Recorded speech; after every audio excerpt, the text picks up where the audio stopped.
अस्सलाम वालेकुम। हमारी आज की कहानी का नाम है मामला फ़हमी और इसकी राइटर है कुरातुल-ऐन सिकंदर। ये सैलून अपने करीब व जवार में इसलिए इतना मशहूर व मारूफ था कि यहाँ से किसी भी कस्टमर को इनकार सुनना नहीं पड़ता था। रानी किसी न किसी तरह अपने ठंडे मीठे लहजे से आने वाली ख़वातीन और लड़कियों को अपना हमनवा बना ही लिया करती थी।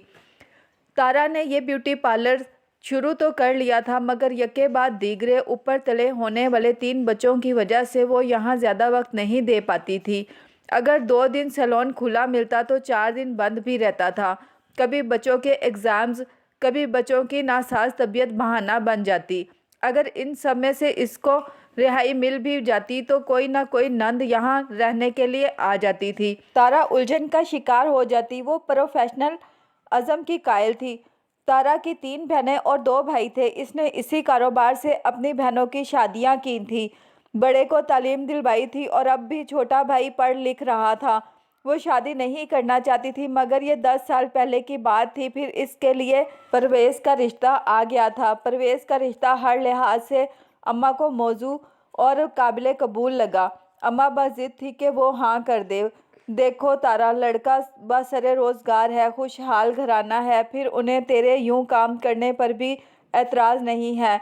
अम्मा बाजिद थी। वो सब तो ठीक है अम्मा, मगर अभी मुझे नाइला और छोटे ज़ुहैब की तालीम की तरफ तवज्जो देनी है। ये सारे फ़राइज़ मेरे पार्लर की कमाई से ही हल हो सकते हैं। फिर सब आगाज़ में यूं ही बड़े बड़े दावे करते हैं, मगर शादी के बाद इनके सारे दावे धरे के धरे रह जाते हैं। तारा ने धीमे लहजे में माँ के सामने अपने दिल की बात रखी थी।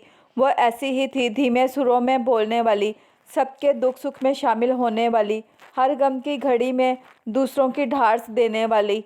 और अब भी हर तरह के नामसाद हालात में वो अपने अहले खाना के लिए ढाल बनी हुई थी। इसने बेटी होकर भी बेटों से बढ़कर अपना फ़र्ज़ अदा किया था और अब सबसे छोटी बहन के फ़र्ज़ से सुबकुदोश होना चाहती थी। इसने अपने से छोटे भाई को तालीम हासिल करने के बाद बैरूने मुल्क भिजवाया था, मगर इसने कभी पलट कर यहाँ की खबर तक न ली। इसका अम्मा को गहरा कलक था। दुख तो खुद तारा को भी अजहद था, मगर इसने इस मलाल को ज़्यादा देर अपने दिल में ना रहने दिया था। दुखी होने के लिए और वजूहात क्या कम थी कि वो इस बात को भी जान का रोग बना लेती। इसने अब वैसे ही हर हाल में शुक्र का कलमा अदा करना सीख लिया था। देख तारा, तेरे भाई से अब मुझे कोई तवक्का नहीं है। तेरी उम्र ढल रही है। तुझसे छोटी दोनों आयला और रायला एक एक बच्चे की माँ बन चुकी हैं और अब नाइला तो रिश्ता भी तय हो चुका है। तो हाँ कर दे तो नाइला के साथ साथ तेरे भी हाथ पीले कर देती हूँ। यूँ मेरी जान को भी करार मिल जाएगा। फिर सबसे बढ़कर ये कि तेरी सास यहाँ से करीब ही है, 2 गली का फासला अबूर करके तो घर है।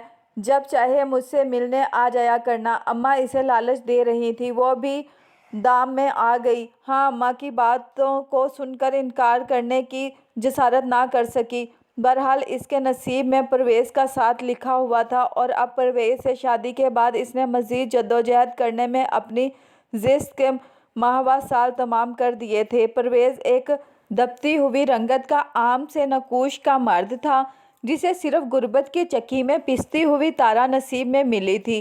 तारा की रंगत सुनहरी थी और नकूश इस कदर दिल फरेब थे कि निगाह ठहर सी जाती थी। तारा और परवेज़ का साथ मुकद्दर में लिखा जा चुका था। इधर नाइला ब्याह कर अपने घर गई थी, उधर ही तारा भी ब्याह कर परवेज़ के घर आ गई थी। परवेज़ की 2 बहनें और एक छोटा भाई था। बहनें ब्याही थी, जबकि भाई अभी ज़ेरे तालीम था। ससुर और सास दोनों ही माशाल्लाह से हयात थे। ससुर कोई काम काज ना करते थे और सारा दिन घरेलू सियासत में मशगूल रहते, जबकि सास साहिबा भी इस उम्र में किसी काम को हाथ तक नहीं लगाती थी। हर बच्चे की पैदाइश के वक्त इसके घर से माँ ही खाना बना बना कर भेजा करती थी और वह शुक्र का कलमा अदा करती थी। इसे मालूम था कि परवेज़ एक तंग दस्त इंसान है, इसलिए वो इस हालत में भी, जबकि इसकी ज़चगी का वक्त बेहद करीब होता, आखिर तक पार्लर के काम में जुटी थी। इसे मालूम होता था कि फिर वो चंद माह किसी काबिल ना रहेगी और इसकी यही आमदनी इसके अहले खाना की कफालत का सबब बनेगी। पहले पहल तो परवेज़ ने इसे काम करते देखकर कभी कोई एतराज़ ना किया था, مگر پہلے بیٹے کی پیدائش کے بعد ہی وہ اس کے کام پر متعرض رہنے لگا۔ سنو، یہ پارلر کے چکر زیادہ ہی نہیں لگ رہے، ذرا کم کرو۔ مگر پرویز، آپ نے ہی تو پہلے سب طے کیا تھا، میرے کام کاج سے آپ کو کوئی بھی اعتراض نہیں ہوگا۔ وہ دبے دبے لفظوں میں باور کرواتی تھی اور اس کا باور کروانا ہی پرویز کو جیسے ہتے سے اکھاڑ دینے کے لیے کافی ہوتا تھا۔ تو کیا اب حالات تبدیل ہو جانے کے بعد بھی میں اپنے ہونٹ سی لوں؟ تم نہیں دیکھ رہی اماں کی حالت اب ایسی نہیں رہی، ان میں اتنی طاقت ہی نہیں کام کاج کی، اور میری بہنیں کب تک اور کہاں تک یہاں آ کر کام کریں؟ وہ اپنے گھر بار کی ہیں، اپنا گھر بار دیکھیں یا پھر یہاں تمہارے کام کی دیکھ ریکھ میں گھلتی رہیں۔ پرویز کا لہجہ تلخ سا ہو چلا تھا۔ تارا کا جی چاہا کہ صاف اور شفاف لفظوں میں پوچھے کہ اس کی بہنیں یہاں آ کر کیا کام کرتی ہیں سوائے فساد اور لگائی بھجائی کے۔ سارا کام تو وہ کر کے پارلر کے لیے کبھی 1 تو کبھی 2 بجے گھر سے روانہ ہوتی ہے۔ اس کو نہ صرف پرویز کی بہنوں کو ناشتہ کروانا ہوتا تھا بلکہ گھر کی صفائی ستھرائی سے لے کر دوپہر کے کھانے تک سب اسی کی ذمہ داری ہوا کرتا تھا۔ اس کے نہ جانے کے بعد اپنے ہی کھائے ہوئے برتنوں کا ڈھیر تک وہ اکثر اوقات تارا کے لیے ہی چھوڑ کر چلی جایا کرتی تھی۔ پرویز جب آفس سے گھر آتا تو اسے ایک نئی ہی کہانی کو سننے کو ملا کرتی تھی۔ رقیہ بیگم سناتی اور سامنے بیٹھا پرویز ماں کی بات پر سر جھکائے رہتا تھا، مؤدب سا۔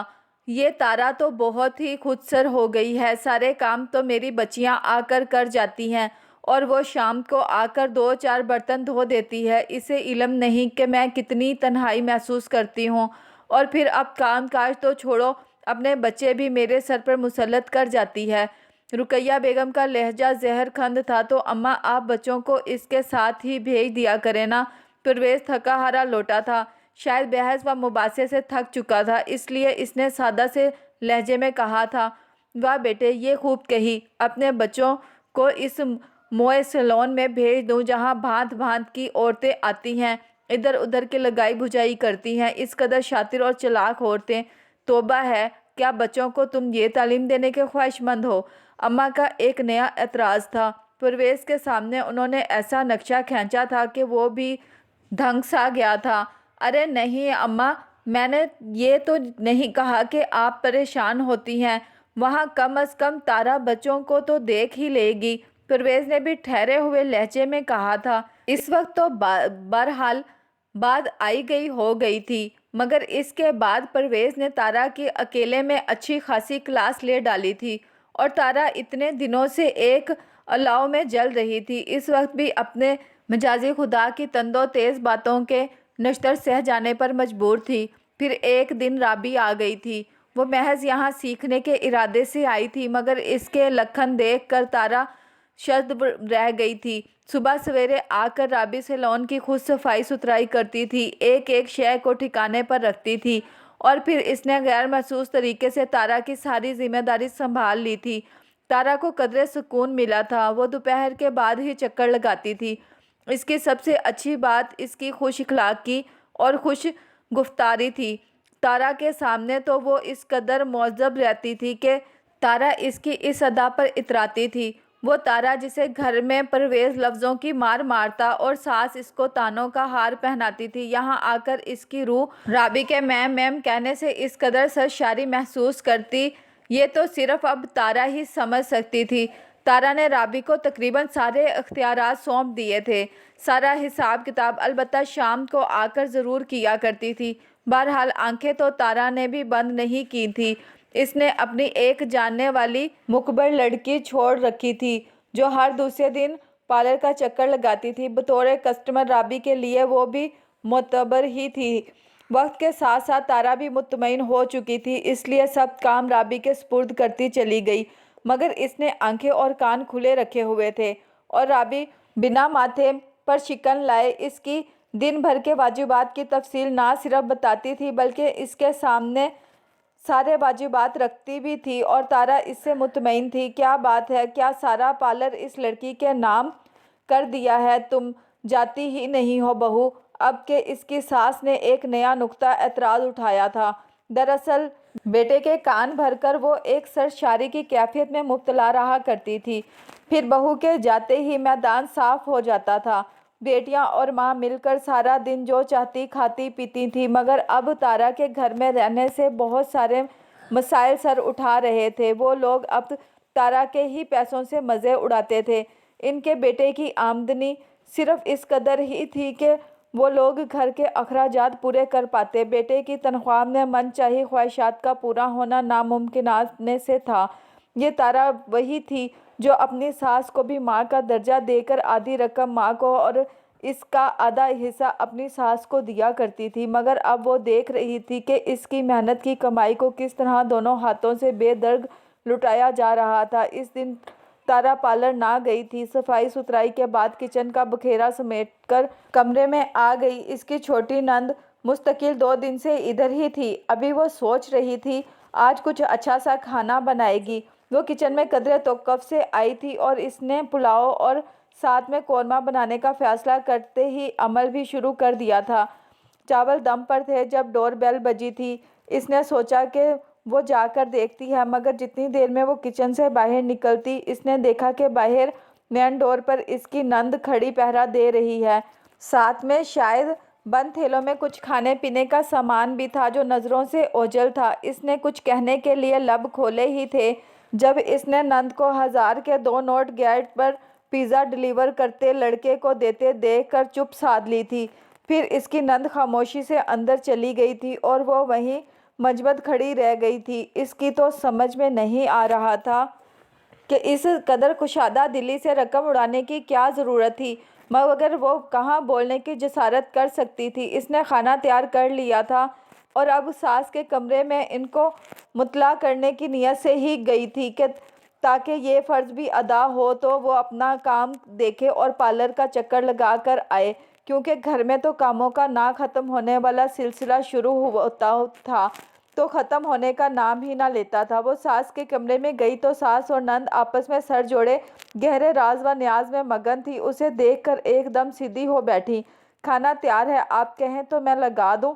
तारा ने पूछा था। नहीं, अभी इतनी कोई ख़ास भूख नहीं है, ठहर कर खा लूँगी, मैं शाजी से कह दूँगी, रुकैया बेगम ने कहा तो वो सर हिलाकर वापस पलट गई। इसने जल्दी से बच्चों को खाना दिया और इसके बाद किचन में जाकर बर्तन धोकर जगह पर रखे, उल्टे सीधे हाथ बालों में फेरे। जब बाहर निकलने वाली थी इसे ध्यान आया सास को तो बताया ही नहीं।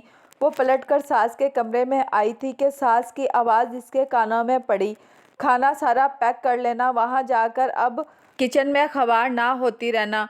वो दम बखुद सी खड़ी रह गई। अपनी बेटी के लिए इस कदर आसूदा हाल जिंदगी की ख्वाहा थी वो, और मगर बहू जो सारा दिन घन चक्कर बनी रहती थी, वो इनको ना तो दिखाई देता था और ना ही वो देखना चाहती थी। इसकी नंद शाजी इस वक्त चरगा और पिज़्ज़े से इंसाफ कर रही थी। वो हैरत से इस मंजर को देख रही थी। इसकी नंद ने झट इस ट्रे पर कपड़ा ढक दिया था। सलाम करके वो बाहर निकल आई थी। इसका रुख किचन की तरफ था। इसने एक डोंगे में सालन उंडेल लिया और पुलाव देगची समेत ही उठाकर कमरे का रुख किया। इसने अपने सिंगार मेज के नीचे वाला खाना खट से खोलकर दोनों चीज़ें वहां रख दी थी और अलमारी को ताला लगाकर तेज तेज कदमों से बाहर निकल आई थी। ऐसा कदम इसने ज़िंदगी में पहली बार उठाया था तो कदमों में तेज़ी भी खुद ब खुद ही आ गई थी। शाम को इसकी घर वापसी कदरे ताख़ीर से हुई थी। जब घर में गैर मामूली खामोशी महसूस करके इसका दिल धक धक कर उठा था। शायद इसकी नंद जा चुकी थी। ये क्या हरकत की है आज तुमने? मेरी बहन यहाँ से भूखी गई है और अम्मा सुबह की भूखी प्यासी बैठी हुई हैं। परवेज़ गिरा रहा था। इसका इस्ताल दीदनी था। अच्छा, वाकई ऐसा ही है, वो अजनबे से बोली थी। फिर रुकी नहीं, सीधा रुख अम्मा के कमरे की तरफ ही था। कोई ना कोई सबूत तो मुजरिम छोड़ ही देता है। वो भी अंधेरे में तीर चलाने की नीयत से ही कमरे में आई थी। आज इसके तेवर कुछ इस तरह के थे कि अम्मा भी बुखला सी गई थी। हर रोज़ वाली मकाराना मुस्कान इस वक्त काफूर हो चुकी थी, मगर तारा की नहीं थी। इसने आगे बढ़कर अम्मा की टेबल पर कपड़े से ढकी हुई ट्रे से कपड़ा उलट दिया था। चिकन के बड़े बड़े पीसीस के बाकियात वहाँ मुंह चढ़ा रहे थे। तारा के अंदर और इस ट्रे ने परवेज़ को लाजवाब कर दिया था। यही नहीं, इसने सामने ही باسکٹ میں پڑا پیزا کا ڈبہ اٹھا کر اس کے عین آنکھوں کے سامنے لہرایا تھا۔ پرویز، میں نے آج تک لب نہیں کھولے، بند آنکھوں سے جوتی رہی۔ جو آپ نے دکھایا میں نے وہ بھی سچ مان لیا، مگر آج میں چاہتی ہوں کہ آپ نہ میری نہ کسی اور کی آنکھوں سے دیکھیں، مگر ہاں ایک منصف بن کر ضرور دیکھیں۔ یہ کیا ہے؟ کیا اماں بھوکی پیاسی بیٹھی ہیں؟ کیا ان کی بیٹی بھوکی گئی ہے؟ ہرگز نہیں۔ پرویز کے چہرے کا رنگ اڑ چکا تھا، اماں کے چہرے کا رنگ تیزی سے بدل رہا تھا۔ پہلے شرمساری اور اب اس کی جگہ جلال نے لے لی تھی۔ کل کی آئی بہو کا اتنا کہنا ان کو ان کی ہی نظروں میں گرا رہا تھا اور اشتعال بھی دلا رہا تھا۔ امی، یہ تو بہت ہی ناانصافی والی بات ہے، آج آپ نے مجھے بھی شرمندہ کروایا ہے۔ وہ شرمندہ سا بولا تھا۔ ہلکی سی مسکان نے تارا کے لبوں کو چھوا تھا۔ تارا خاموشی سے اپنے کمرے میں چلی آئی تھی۔ اس نے کھانا کچن تک منتقل کیا اور اسے گرم کرنے لگی۔ اتنے میں اس نے اپنے عقب میں پرویز کی آہٹ محسوس کی تھی۔ پرویز، یہ سچ ہے کہ میں کھانا چھپا کر گئی تھی کیونکہ تم اور میں مل کر اتنی مشقت کر رہے ہیں صرف اپنے بچوں کی خاطر، اور سارا اناج اور کھانا شازی اٹھا کر لے جاتی ہے۔ اسی ماہ میں نے اماں کو 15,000 روپے بھی دیے ہیں اور وہ ابھی 2 دن پہلے وہ مزید رقم کا تقاضا کر رہی ہیں۔ میں جانتی ہوں آپ خوددار انسان ہیں، مجھ سے کبھی رقم کا مطالبہ نہیں کرتے، مگر میں نے کبھی کبھی اپنے فرائض میں کوتاہی نہیں برتی ہے۔ تارا آج انکشافات کرنے کے در پہ تھی اور وہ تو جیسے سب سن کر حیرت کے سمندر میں غوطہ زن تھا۔ تم نے یہ سب مجھے پہلے کیوں نہیں بتایا تارا؟ وہ بے حد حیران تھا۔ اس کی تو سمجھ میں ہی اب آیا تھا۔ میں صرف رشتوں میں مضبوطی اور خوبصورتی کی خواہش مند ہوں، تارا نے مضبوط لہجہ میں کہا۔ پرویز کے دل میں اس کا مقام پہلے سے کئی گنا بڑھ گیا تھا۔ تارا نے ٹرے میں سلیقے سے کھانا چنا اور سیدھا ساس کے کمرے کا رخ کیا تھا جہاں اس کا ساس کا مزاج برہم تھا۔ رقیہ نے بھی ایک ترچھی نگاہ اپنی بہو پر ڈالی ضرور تھی، مگر رخ موڑے بیٹھی رہی۔ آپ ناراض ہیں جانتی ہوں، مگر ایک بات کہنا چاہتی ہوں۔ میں نے ہر مرتبہ آپ کا ہر الزام سر آنکھوں پر رکھا، برداشت کیا، آج بھی چپ رہتی، مگر وہ دانستہ چپ ہو کر ساس کا چہرہ دیکھتی رہی تھی۔ شازی کی ساس کل مجھے راستے میں ملی تھی اور کہہ رہی تھی اس کی عادت خراب کرنے والی اس کی ماں ہے۔ کیا آپ چاہتی ہیں کہ آپ کے نام پر شازی کا گھر برباد ہو؟ اس کی بات پر رقیہ بری طرح سے چونکی تھی، معاملہ فہم تھی۔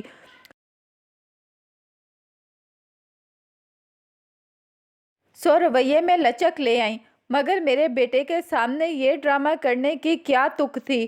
وہ سختی سے بولی، تاکہ شازی کے سارے راستے بند ہو جائیں، وہ سارے چور راستے جو اس کا گھر تباہ کر رہے ہیں۔ ساس سنبھل گئی تھی، چپ چاپ ٹرے کھسکا کر کھانا تناول کرنے لگی۔ تارا مسکرائی، اس نے معاملہ فہمی سے کتنے ہی محاذ ایک ساتھ طے کر لیے تھے۔